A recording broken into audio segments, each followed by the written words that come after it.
terkait dengan masalah kepercayaan masyarakat terhadap institusi Polri. Hal ini yang tentunya menjadi catatan penting dan saya minta untuk betul-betul bisa ditindaklanjuti.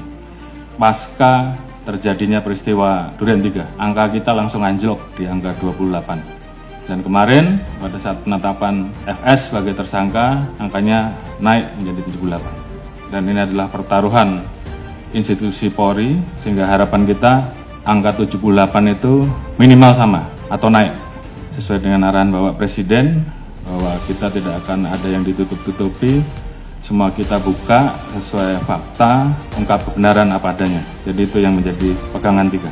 Terima kasih tim SUS yang telah bekerja, dan saya harapkan untuk tim SUS betul-betul bisa bekerja maksimal sehingga nanti kita bisa tentukan berapa orang yang masuk kelompok pidana utama terkait dengan pembunuhan, mana yang obstrak dan mana yang melanggar kode etik, dan semua itu nanti akan kita ungkap ke publik. Kita libatkan juga kelompok eksternal, masyarakat juga ikut mengawasi, teman-teman di Kompolnas juga ikut mengawasi, termasuk juga rekan mitra kita yang ada di DPR yang juga ikut mengawasi, dan ini semua menjadi pertaruhan kita. Saya harapkan untuk rekan-rekan semua mengikuti apa yang menjadi keluhan masyarakat di wilayahnya. Beberapa hal yang menjadi catatan, yang namanya perjudian apapun bentuknya, apakah itu darat, apakah itu online, semuanya harus ditindak. Jadi saya ulangi, yang namanya perjudian, apakah itu judi darat, judi online dan segala macam bentuknya harus ditindak. Saya tidak akan memberikan toleransi. Kalau masih ada yang kedapatan, pejabatnya saya copot. Saya tidak peduli apa itu Kapolres, apakah itu direktur, apakah itu Kapolda, saya copot. Demikian juga di Mabes juga sama, tolong betul-betul diperhatikan. Kemudian hal-hal yang menjadi keluhan masyarakat dan dilaporkan, tolong dibereskan. Demikian juga masalah narkoba, jangan ada yang main-main. Kalau ketahuan bermain-main dengan masalah narkoba, mengatur, mengedar atau pengguna, ketahuan, saya copot.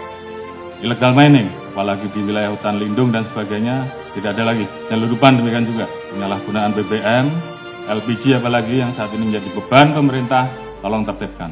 Masalah pungli, kalau ada saya tindak. Ini pertaruhan kita, tinggal rekan-rekan memilih yang mana. Yang nggak sanggup, angkat tangan. Kalau sanggup, kerjakan.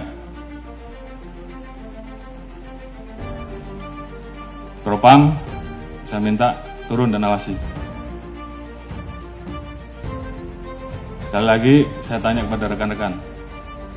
Yang nggak sanggup, angkat tangan.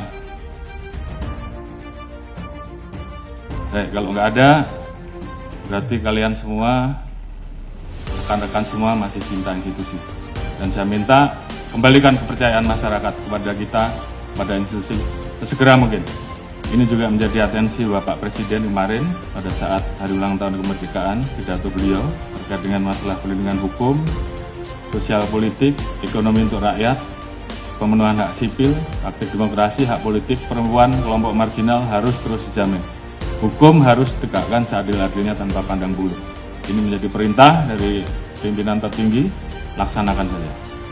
Peran pemimpin juga saya harapkan bagaimana peran rekan-rekan untuk selalu mengingatkan anggota, termasuk mengingatkan diri kita sendiri. Dalam situasi seperti ini tentunya banyak anggota kita yang kemudian tidak percaya diri. Bangkitkan semangatnya bahwa dari 430.000 personel Polri, saya yakin masih banyak personel Polri yang baik. Tunjukkan dalam kinerja rekan-rekan sehingga masyarakat kemudian merasakan, kemudian melihat bahwa lebih banyak polisi yang baik. Dan ini kita harus saling mengingatkan. Jangan biarkan teman kita, anak buah kita, kemudian terseret kepada permasalahan yang bisa menurunkan marwah institusi. Pengalaman adalah guru yang terbaik, dan kita minta bahwa ini jangan terulang kembali. Saya sayang pada rekan-rekan, namun pada saat saya harus memilih, maka saya lebih memilih menjaga institusi. Dan saya kira rekan-rekan juga semua memiliki semangat yang sama. Lakukan yang terbaik. Lakukan dengan ikhlas, jadikan itu sebagai amal ibadah rekan-rekan. Jaga soliditas internal. Permasalahan yang ada, saya harapkan membuat Polri menjadi lebih solid. Jadikan ini guru yang terbaik. Ingat bahwa banyak yang tidak ingin Polri solid. Jadi saya minta justru dengan permasalahan ini, bagaimana kemudian kita menangani dengan baik dan meningkatkan soliditas internal. Saya Prabu pada pimpinan tertinggi kita sehingga kita betul-betul bisa mengawal seluruh kebijakan pemerintah dan arahan Presiden terhadap kita. Jaga marwah dan nama baik institusi. Ini bukan masalah pangkat, tapi bagaimana rekan-rekan memposisikan institusi ini di dalam hati sanubari rekan-rekan. Kita menempatkan profesi rekan-rekan sebagai ibadah, maka saya yakin semuanya akan berjalan dengan baik. Setelah ini, tunjukkan kerja rekan-rekan, jangan kendor, semangat, tugas kita masih banyak, lakukan yang terbaik yang bisa rekan-rekan lakukan, kembalikan kepercayaan publik. Dan saya yakin dengan soliditas yang ada, kita semua bisa.